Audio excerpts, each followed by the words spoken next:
Então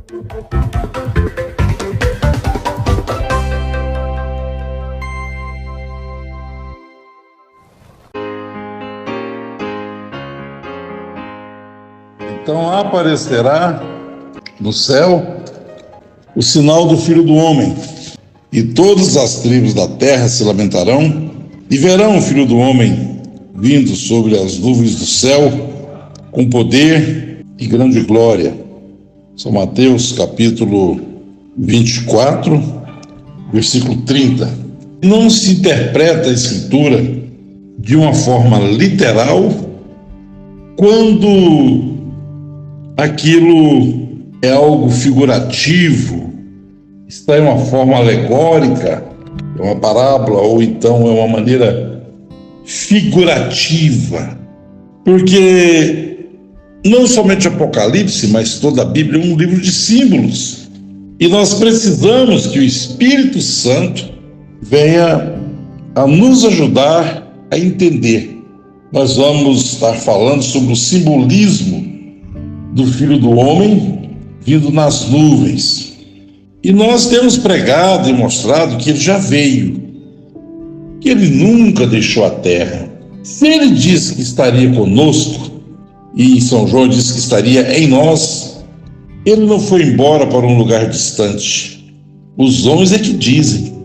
Nós temos afirmado que ele está aqui, que ele não voltará, que ele não virá, que ele não aparecerá no céu como um homem com as mãos furadas, com o seu lado furado, com os pés furados. A pessoa pode tomar isso aqui literal e dizer que estou torcendo, mas eu posso também tomar isso aqui de uma maneira figurativa, alegórica, e dizer que você está sendo menino em aplicar isso aqui literal. E os futuristas, além de aplicar isso aqui, eles ainda jogam isso para um futuro. Se houver mais 1000 anos, isso será futuro. Mateus capítulo 10, versículo 23.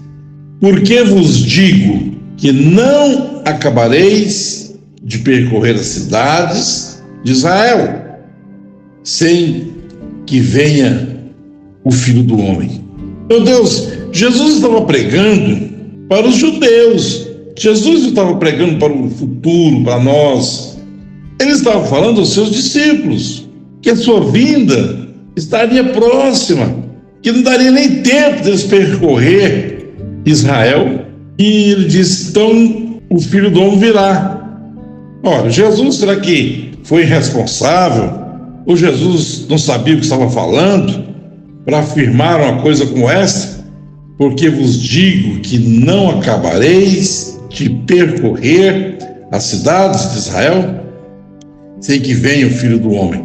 E Mateus capítulo 16, versículo 27 e 28, porque o Filho do Homem virá na glória de seu Pai. A glória do Pai é em espírito e em verdade. É a presença de Deus na forma de espírito, porque Deus é espírito. E não há dois Espíritos Santos. O Espírito Santo é o eterno. Em verdade vos digo que alguns há dos que aqui estão que não provarão a morte, até que vejam vir o Filho do Homem no seu reino. Jesus torna a afirmar a mesmíssima coisa que ele afirmou em Mateus 10. Então a questão toda está em entender a Escritura, porque se isso aqui não aconteceu, então Jesus falhou no ensinamento. O seu ensinamento, então, foi falho. Nós sabemos que isso já é Escritura cumprida, porque ele tem vindo.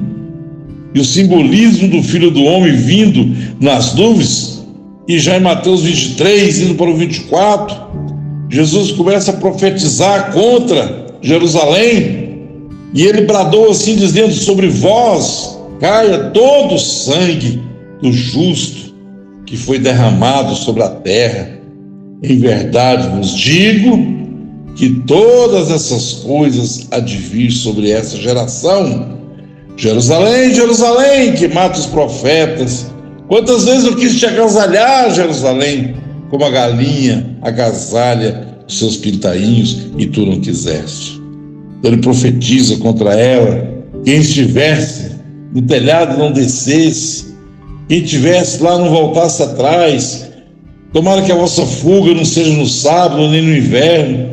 Profetizou a destruição de Jerusalém. E Mateus 24, 34, Jesus falou: em verdade vos digo que não passarão essa geração sem que todas essas coisas aconteçam. Nós estamos diante do ensinamento do próprio Jesus. Onde eu já li Mateus 10, 23, onde diz que: porque vos digo que não acabareis de percorrer as cidades de Israel sem que venha o Filho do Homem. E todas essas coisas se cumpriram. No ano 70, o general Tito, Roma sitiou Jerusalém. Jerusalém, seus muros foram derrubados, suas casas incendiadas, suas mulheres, suas crianças caíram no fio da espada. Ela foi incendiada e aqueles que conseguiram fugir foram espalhados pelo mundo afora. Mas onde fica essa promessa que ele disse que ele viria nas nuvens do céu com poder e grande glória? Nós estamos negando isso? Não. Pelo contrário, estamos afirmando que ele veio nas nuvens do céu com poder e grande glória. Mas o problema é que nós temos que saber o significado, o que significa a vinda de Cristo nas nuvens. Temos que entender então a sua vinda, que é a sua presença. Na verdade, a parousia não significa que alguém está longe e está vindo para cá. A parousia significa uma presença, alguém que já está aqui, alguém que já veio. Então, o que significa a vinda de Cristo nas nuvens? Temos que entender o que a nuvem significa. Em Êxodo capítulo 19, versículo 9, o Senhor falou a Moisés: eis que eu virei a ti em uma nuvem espessa. E lá em cima do monte estava aquela nuvem. Deus estava visível na nuvem. Ele tomou forma em uma nuvem. Lá estava a aparição da presença de Deus sobre o monte, falando com Moisés. Ele veio na nuvem. Em Números, capítulo 16, versículo 42, diz que a nuvem cobriu a tenda da congregação.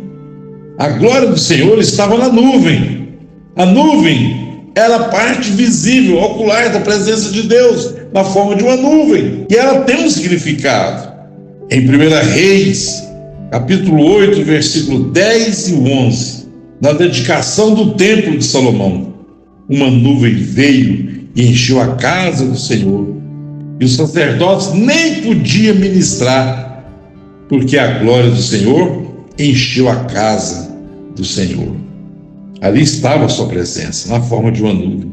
Salmo 68, versículo 4, cantai a Deus, cantai louvores, louvai aquele que se esconde nas nuvens. Marcos, capítulo 9, versículo 7, na transfiguração, uma nuvem desceu e os cobriu com a sua sombra.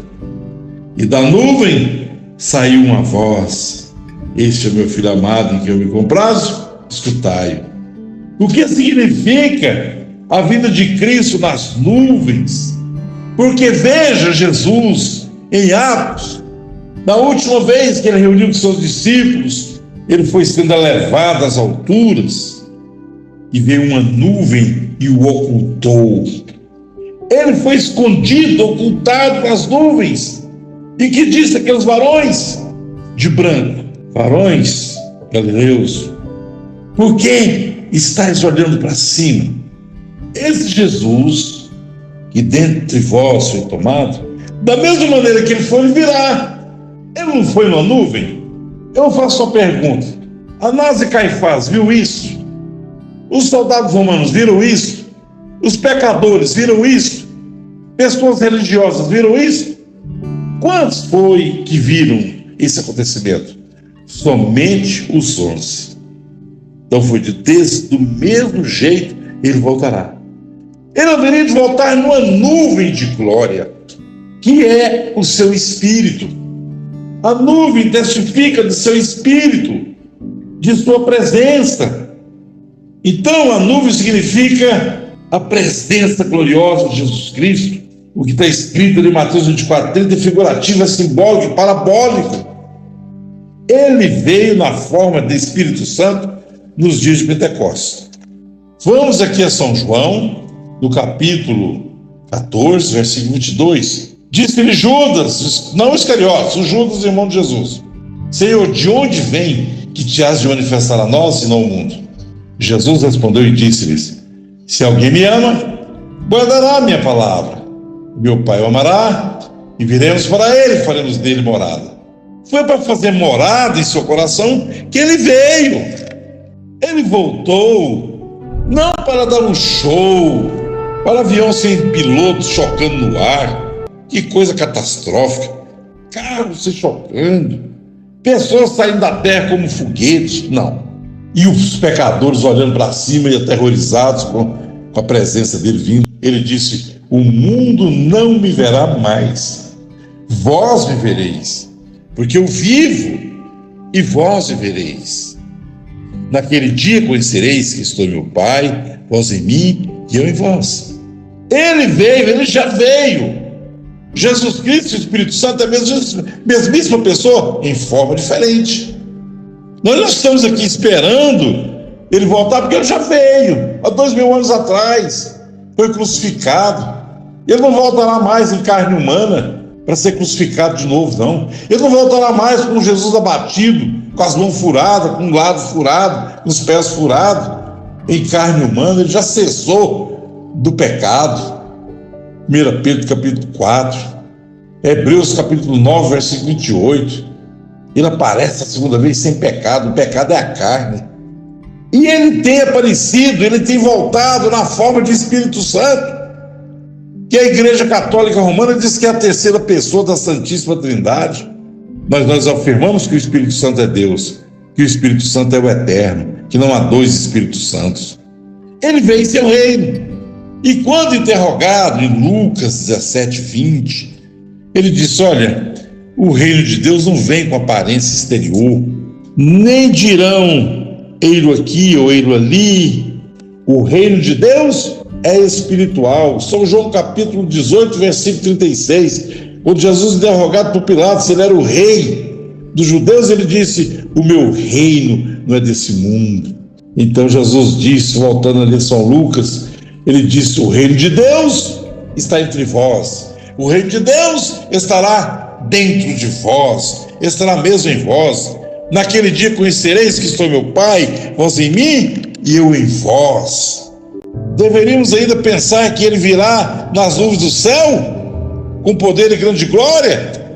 Não, ele já veio.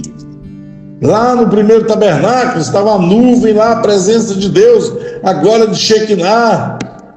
Aquela primeira casa, aquela segunda casa, só era tipo, alegoria, mostrava um outro tabernáculo que estava por vir. E esse tabernáculo é o corpo do Senhor Jesus Cristo, que é a igreja, e ele é o cabeça do corpo da igreja. Colossenses capítulo 1, versículo 18 também, versículo 24.